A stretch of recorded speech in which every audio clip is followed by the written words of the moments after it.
नमस्कार, एक बार फिर से आप सभी का बहुत-बहुत स्वागत है आइज़ूम स्पॉटलाइट में। मैं हूँ आपके साथ अमन कुमार। दोस्तों कहते हैं कि फ़िल्में जो है हमारे समाज का, हमारे देश का आईना होता है। फ़िल्मों में जो कहानियाँ, जो किस्से हमें दिखाए जाते हैं, वो कहीं न कहीं हमारे समाजों से ही जुड़े हुए होते हैं।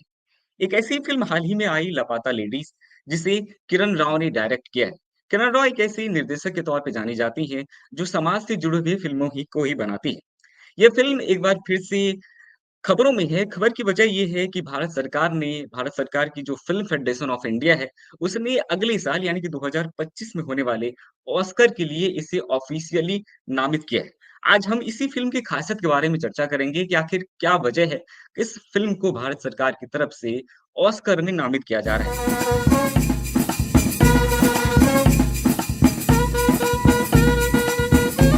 घूंघट ऊपर उठा लो बेटा, सब घर वाले ही है। सर, कल रात को विदा करा के वापस लौट रहा था तो रास्ता में इसकी बीबी खो गई सर। खो गई हो? जिसको हम अपने साथ ले आया हूँ वो हमारी दुल्हन फूल नहीं थी।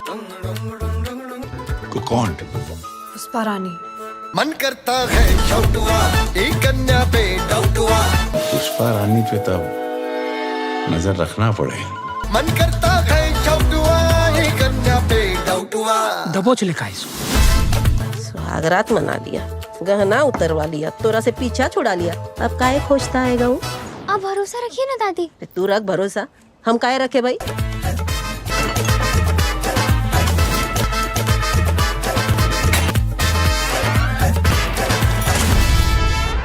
इस चर्चा में हमारे साथ शामिल हो रही हैं हमारी सहयोगी विनीता चतुर्वेदी। विनीता जी, आपका बहुत-बहुत स्वागत है। Thank you so much for inviting me, Aman. मैं आपसे जानना चाहता था कि ये जो फ़िल्म आई है, क्योंकि इस फ़िल्म को इस साथ ही जो कई बड़ी फ़िल्में थी, जैसे कि मैं बात करूँ रणबीर कपूर की फ़िल्म थी एनिमल, इसके साथ ही आर्टिकल 370 जैसी फ़िल्में भी थी। उस सबको पीछे छोड़कर फ़िल्म फेडरेशन ऑफ इंडिया ने इस फ़िल्म को ऑस्कर के लिए नामित किया है। ऐसी क्या वजह थी, ऐसी क्या ख़ासियत है इस फ़िल्म में कि इसी फ़िल्म को क्योंकि ये फ़िल्म जो है वो लो बजट की है, बड़े किरदार नहीं है, इस फ़िल्म को क्यों नामित किया गया? अमन, आपका बहुत अच्छा क्वेश्चन है। मैं इसमें यही बोलना चाहूँगी कि जैसे महिलाएँ हैं, उनको कई बार आपने ऐसा देखा होगा कि महिलाओं को इतना ऊँचा दर्जा नहीं दिया जाता आज भी हमारे समाज में। और वहीं अगर हम बात करें गाँव की, तो गाँव में तो इसका जो रेशो है वो और ज़्यादा कम है। इस फ़िल्म को ही क्यों चुना, इसकी बहुत बड़ी ख़ास बात है, क्योंकि ये जो फ़िल्म है, एक तो टोटली महिलाओं के ऊपर है, जो कि जिससे महिला जो है वो काफ़ी ज़्यादा प्रभावित हुई है। काफ़ी अच्छा इम्पैक्ट डाला है इस फ़िल्म ने और स्पेशली मैं एज़ अ गर्ल इस फ़िल्म को काफ़ी ज़्यादा पसंद भी कर रही हूँ। कई सारे इसके डायलॉग्स हैं जो महिलाओं के ऊपर बनाए गए हैं। महिलाओं की जो सोच है उस पर आधारित है, तो उससे काफ़ी ज़्यादा मैं इंस्पायर हुई थी। जैसे कि मैं आपको बताऊँ उसका एक जो डायलॉग है जो काफ़ी ज़्यादा फ़ेमस हुआ कि घूँघट में रहकर जो लड़कियाँ हैं या जो महिलाएँ हैं उनकी जो पहचान है वो खो जाती है, जो कि कहीं न कहीं एकदम सही बात है। क्योंकि इस फ़िल्म में आपने देखा होगा जो दीपक होता है, जो इसमें मेन किरदार में आपको नज़र आया है, दीपक जो है जब वो अपनी फूल जो उसकी वाइफ़ होती है, जब वो लापता हो जाती है, तो उसकी कंप्लेंट लिखवाने जाता है। लेकिन उसके पास अपनी वाइफ़ की कोई फ़ोटो नहीं होती, जिस वज़ह से वो काफ़ी ज़्यादा निराश होता है, लेकिन उसके पास एक फ़ोटो होती है जो कि उनकी शादी की होती है। लेकिन उसमें भी वो जो फूल होती है वो घूंघट में होती है। तो इस वज़ह से जो पुलिस वाले होते हैं उनका आइडेंटिफ़िकेशन करना काफ़ी ज़्यादा मुश्किल हो जाता है। तो मेरे हिसाब से ये बात बहुत सही बोली गई है, काफ़ी अच्छा मैसेज दिया गया है कि अगर घूंघट होगा तो महिला की पहचान छुप जाएगी। और आपने देखा होगा कि आज भी गाँव में ऐसे बहुत सारी जगह हैं जहाँ पे ये होता है कि पति का नाम लेना महिलाओं के लिए एक पाप माना जाता है। और यहाँ पे भी ऐसे बहुत से लोग हैं जो ये कहते हैं, जो ये मानते हैं कि जो महिलाएँ हैं वो घर की चारदीवारी में रहें तो वो ज़्यादा अच्छा है। लेकिन शहर में अगर हम कंपेयर करें शहर से, शहर में ये रेशो मैंने आपको पहले ही बताया कि ये रेशो काफ़ी कम है। अब आजकल जो महिलाएँ हैं वो आप देख सकते हैं कि एक ऐसे-ऐसे प्लेटफ़ॉर्म में पहुँच गई हैं, जहाँ पे उनको काफ़ी ज़्यादा तरक्की मिली है, काफ़ी ज़्यादा ग्रोथ कर रही हैं, जिसकी वज़ह से हमारा जो देश है वो भी काफ़ी ज़्यादा ग्रोथ कर रहा है, जो कि काफ़ी अच्छी बात है। तो ये जो फ़िल्म है मुझे पर्सनली जी, बहुत ही ज़्यादा आपने बिल्कुल सही पसंद कहा। इस फ़िल्म को जब मैं देख रहा था तो मुझे भी काफ़ी पसंद आया था। इसमें कई ऐसे किरदार हैं जिन्होंने बहुत अच्छा काम किया है, लेकिन अगर मैं आपसे पूछूँ कि आपके लिए जो सबसे पसंदीदा किरदार था वो कौन-सा था? मैंने आपको जैसे अभी बताया था कि इसमें एक फूल जो किरदार है, लेकिन इसमें जो फूल का किरदार मैं अगर आपको बताऊँ उनके बारे में तो वो ज़्यादा पढ़ी-लिखी नहीं है, जिस वज़ह से वो अपने पति को ढूँढ नहीं पाती। एक तो इस वज़ह से भी मुझे उनका किरदार पसंद आया, लेकिन अगर मैं बात करूँ सबसे ज़्यादा जो मुझे किरदार पसंद आया वो जया का था। जया जो थी उन्होंने काफ़ी अच्छे-अच्छे मैसेज डिलीवर करे, उनका जो वे था मैसेज को डिलीवर करने का भी काफ़ी ज़्यादा मुझे पसंद आया और सिर्फ़ इस फ़िल्म में एक जया ही एक ऐसी महिला थी जिनकी वज़ह से जब फूल लापता हो जाती है, तो उनका पता चलता है। तो इसलिए मेरा पर्सनली एज़ अ गर्ल मुझे जया का जो रोल था वो काफ़ी ज़्यादा पसंद आया। जी, बिल्कुल आपने सही कहा। हमारे साथ मेरे एक सहयोगी जुड़ रहे हैं शुभांशु त्रिवेदी। अगर हम इंटरनेट युग से पहले की बात करें, जब हमारे देश में इंटरनेट का उतना चलन नहीं था, इंटरनेट काफ़ी महँगे थे। लेकिन जब 2013-14 में इंटरनेट की एक तरह से क्रांति हुई, उसके बाद ओटीटी जो प्लेटफ़ॉर्म्स हैं, जैसे कि नेटफ्लिक्स है या चाहे हॉटस्टार हो या अब जो जियो सिनेमा करके काफ़ी सारे ऐसे प्लेटफ़ॉर्म्स हैं, वो आए हैं। उसके बाद जो छोटी कहानियाँ हैं, जो छोटे शहरों की कहानियाँ हैं या ऐसे जो डायरेक्टर या प्रोड्यूसर जिनके पास बजट नहीं है ताकि वो बड़े-बड़े जो एक्टर्स हैं, जो हमारे बॉलीवुड के बड़े एक्टर हैं, बड़े नाम वाले एक्टर हैं, उनको अपनी फ़िल्म में ले सके। वैसी फ़िल्मों को भी ओटीटी ने कहीं न कहीं दर्शक के सामने लाया है। दर्शक के सामने लाया ही नहीं है बल्कि दर्शकों ने काफ़ी पसंद भी किया है, जिसमें एक नाम लापता लेडीज़ का ही है। इसके इतर अगर मैं कुछ और फ़िल्मों का ज़िक्र करूँ तो अमेज़न प्राइम पे एक सीरीज़ आई थी, आपने देखा होगा पंचायत करके, उसको भी काफ़ी फ़ेमस किया गया, कई और कहानियाँ हैं। तो मैं आपसे ये जानना चाहता था कि इंटरनेट के उदय और जिस तरह से ओटीटी प्लेटफ़ॉर्म हमारे देश में आया है, वो इस तरह की कहानियों को कैसे सामने ला रही है? और इस तरह की कहानियों का समाज पर जो है, ख़ास करके किस तरह के इम्पैक्ट पड़ रहे हैं?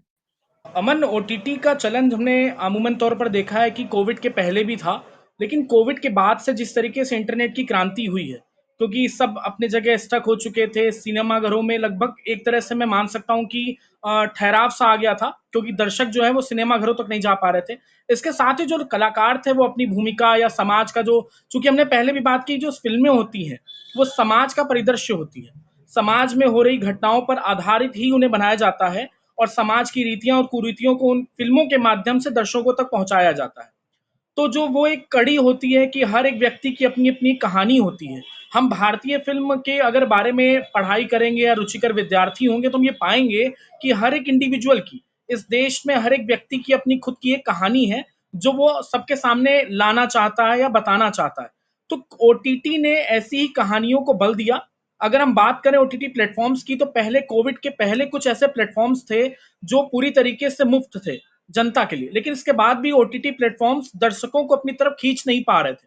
लेकिन कोविड के बाद जब सिनेमा घरों में ताला लगा, दर्शकों का आना-जाना काफ़ी बंद हुआ ड्यू टू रिस्ट्रिक्शंस, सरकारों ने उस पर बैन लगाया कुछ समय के लिए। इसके बाद अगर कोविड के बाद सिनेमाघर खुले भी तो काफ़ी पाबंदियों के साथ खुले। तो दर्शकों के लिए जो ये 2-3 साल का गैप रहा, ये ओटीटी पर रहा और ओटीटी में भी सबसे बड़ा जो एक मान सकता हूँ कि मुनाफ़ा ये रहा कि कम बजट की फ़िल्म भी आप ओटीटी में रिलीज़ कर सकते हैं। आपके पास माध्यम कम है, इसके बाद भी आप अपने आप को परिदृश्य कर सकते हैं, अपने आप को वहाँ पे प्रमोट कर सकते हैं। इसके साथ ही ओटीटी ने लगभग मैं मान सकता हूँ कि एनएसडी से निकलने वाले लोग हों या सामान्य घर से निकलने वाला व्यक्ति, दोनों में जो अभिनय की एक कला होती है, उसको पॉलिश करने का काम किया है।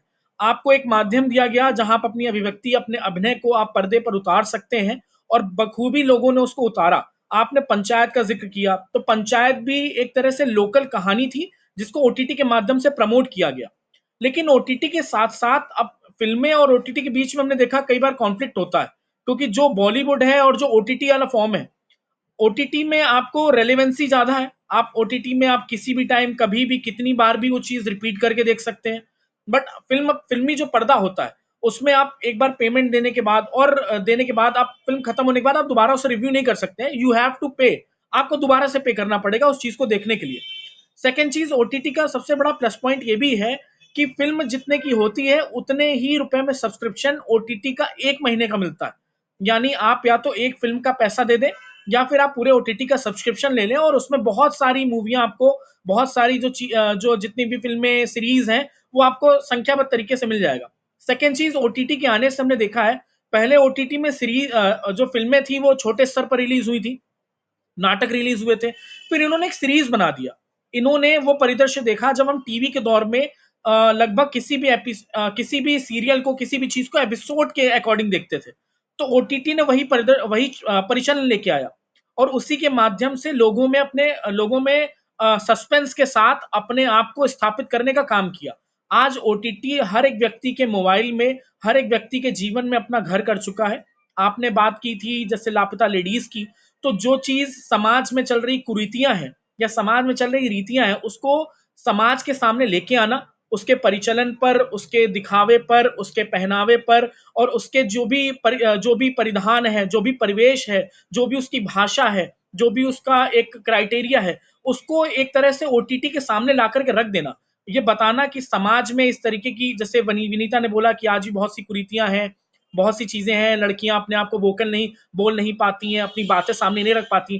तो ओटीटी एक प्लेटफॉर्म है जो उस समाज की एक, या एक बोल सकते हैं ट्राइबल, जो ट्राइब्स होते हैं उनकी, जनजातियों की बात को एक बल देता है, एक एक प्लेटफॉर्म देता है जहां वो अपनी समस्या और उस समस्या का समाधान जनता तक पहुंचा सकते हैं। जी, आपने बहुत अच्छी बात कही। इसके इतर एक और बात मैं आपसे जानना चाहता था कि बॉलीवुड को लेकर या जो हिंदी फ़िल्म इंडस्ट्री है, उसमें जो अवार्ड्स होते हैं, उनको लेकर काफ़ी लोगों के मन में ये संशय होता है क्योंकि हम अक्सर देखते हैं कि जो अच्छी कहानियाँ हैं, जो पब्लिक को पसंद आए, लेकिन वो जो बॉलीवुड्स के अवार्ड्स होते हैं, उसमें कहीं न कहीं नामित नहीं होते, उनका नाम नहीं आता। ऐसा कहा जाता है कि जो अवार्ड्स हैं, वो कहीं न कहीं खरीदे जाते हैं। आपने देखा होगा कि जो आमिर खान ही हैं, वो अवार्ड्स में नहीं जाते, इसके पीछे बहुत बड़ी वजह है, वो बताते हैं। कई ऐसे जो बड़े-बड़े एक्टर्स हैं जो अवार्ड शो में नहीं जाना चाहते हैं। लेकिन इसके इतर हमने देखा कि लापता लेडीज़ कोई बहुत बड़ी बजट की फ़िल्म नहीं थी। उसके साथ आमिर खान प्रोडक्शन जुड़ा हुआ था लेकिन बहुत बड़े बजट की फ़िल्म नहीं थी। उसमें बहुत ज़्यादा बड़ा बजट नहीं लगाया गया था। उसके जो पात्र हैं वो बड़े चेहरे नहीं हैं। उसके बाद भी इसको ऑस्कर भी नामित किया गया है। तो ये जो पूरी कंट्रोवर्सीज़ है, इसके इतर इस फ़िल्म को नामित किया गया है, क्या वजह रही इसके पीछे? आप अगर मैं नामित करने को लेकर मैं पूछूँ तो? अमन, आपने नॉमिनेशन की बात की, तो मेरा ये मानना है कि कोई भी वो फ़िल्म जो है वो अवार्ड के लिए नहीं बनाई जाती है, वो अभिनय के लिए बनाई जाती है। आपकी कहानी जितनी भी खूबसूरत हो, डिपेंड करती है कि उस कलाकार द्वारा उसके अभिनय को कैसे प्रस्तुत किया जा रहा है। तो जो अभिनय को पर्दे पर प्रस्तुत करना है और इसके बाद दर्शकों का लगाव, आप किसी भी समाज के दबे हुए या किसी भी वंचित व्यक्ति को अगर उठा करके किसी एक प्लेटफ़ॉर्म सशक्त माध्यम में लेके आएँगे, तो जो वहाँ की जनता होगी, जो वहाँ के लोग होंगे, जो ये पाएँगे कि हमारे जैसा बंदा जो कल तक हमारे साथ घूमता था, आज उसे एक माध्यम मिला अभिनय करने का और उनके बीच का व्यक्ति उठ करके उस प्लेटफ़ॉर्म तक पहुँचा। तो कहीं न कहीं जो अवार्ड नॉमिनेट होते हैं, वो नॉमिनेट इंडिविजुअल पर्सन नहीं होता है, उसका अभिनय नॉमिनेट होता है, वो जनता नॉमिनेट होती है, जिस जिस एरिया से वो उठकर आया है, वो एरिया नॉमिनेट होता है, वो ट्राइब नॉमिनेट होती है और वहाँ के लोग नॉमिनेट होते हैं। सेकंड चीज़ आपने पूछा कि बॉलीवुड में जो अवार्ड शोज़ होते हैं, देखिए बॉलीवुड का अवार्ड शो और भारतीय फ़िल्म फेडरेशन द्वारा इस फ़िल्म को नॉमिनेट करना ऑस्कर के लिए, इन दोनों में बहुत डिफरेंस है। क्योंकि वो जो अवार्ड शो होते हैं, वो कहीं न कहीं प्राइवेट कंपनी द्वारा संचालित होते हैं, लेकिन ये भारत का प्रतिनिधित्व करेगी। बाहर के देश में भारत का प्रतिनिधित्व करेगी।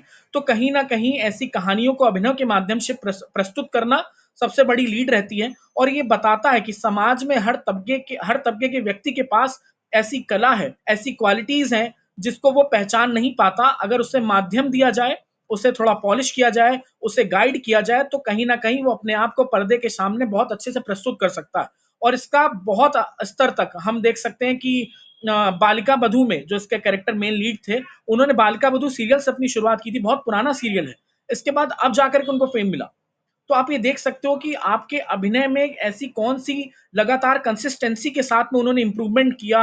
आज की डेट में आज उनको नॉमिनेट किया गया, उनका बहुत अच्छा किरदार था। हमने देखा कि कम बजट में भी आपने रवि किशन जैसे अभिनेता को उसमें जॉइन कराया। बहुत सारी चीज़ें रहीं, कम बजट में भी आप अगर आपके अभिनय के माध्यम से लोगों के दिलों में घर बना सकते हैं, ये लापता लेडीज़ ने हमें सिखाया है और बताया है कि बहुत बड़ा बजट या बहुत ज़्यादा एक्शन इतना घर नहीं कर पाता, जितना आम व्यक्ति की कहानी, आपकी और हमारी कहानी दर्शकों के दिलों तक पहुँचती है और कहीं न कहीं अगर उसे माध्यम मिले तो वो इस देश का प्रतिनिधित्व भी करती है, जो लापता लेडीज़ को दिया गया। ओटीटी ने खास करके जो इस तरह की कहानियों को बल दिया है क्योंकि हमने ऑस्कर हर साल होता है लेकिन अगर हम हिंदी फिल्म इंडस्ट्री की बात करें या इंडियन फिल्म इंडस्ट्री की बात करें तो ऑस्कर हमारे नाम बहुत कम है। कुछ ही ऐसे फिल्में हैं या डॉक्यूमेंट्रीज है जो जिसमें हम हमारी जो फिल्में हैं वो ऑस्कर जीत पाती है।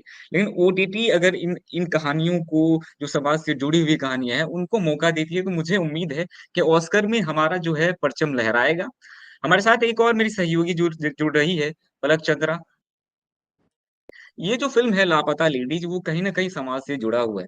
मैं ये समझना चाहता था बतौर महिला आप एक महिला पत्रकार हैं, मैं ये जानना चाहता था कि एक व्यक्ति जो गाँव से है या शहर से है वो फ़िल्म को देखता है, उस पर किस तरह के इम्पैक्ट डालते हैं? और ख़ासकर अगर मैं अपने देश की आधी आबादी यानी कि महिलाओं की बात करूँ तो उसकी मानसिकता पर या उसके बिहेवियर पर इस तरह की कहानियों का क्या इम्पैक्ट होता है? समाज पर क्या इम्पैक्ट होता है? जैसे ये फ़िल्म्स बन रही हैं, ये हमारे समाज में बहुत ही अच्छा इम्पैक्ट डाल रही हैं। जैसे हम बताएँ आपको कि राजस्थान बहुत ही सुंदर शहरों में से एक माना जाता है, लेकिन आज भी अगर हम बात करें वहाँ पर, तो वहाँ पे आज भी औरतें पल्ला डाल के रहती हैं। उनको इतना लंबा-लंबा घूँघट करना पड़ता है। किसी बड़े के आगे जाने से पहले उन्हें 10 बार सोचना पड़ता है। घूँघट डाल के ही आप कहीं बाहर जा सकते हैं। तो ऐसे आज भी कुछ जगह हैं, पहले के टाइम पे आज भी ऐसे बहुत सी जगहें हैं जैसे कि हम गाँव की बात कर लें, आज भी शहरों में छोटी-छोटी बच्ची अपने खुद के डिसीज़न नहीं ले पाती हैं। और जैसे अगर हम बात करें पेरेंट्स उनके दिमाग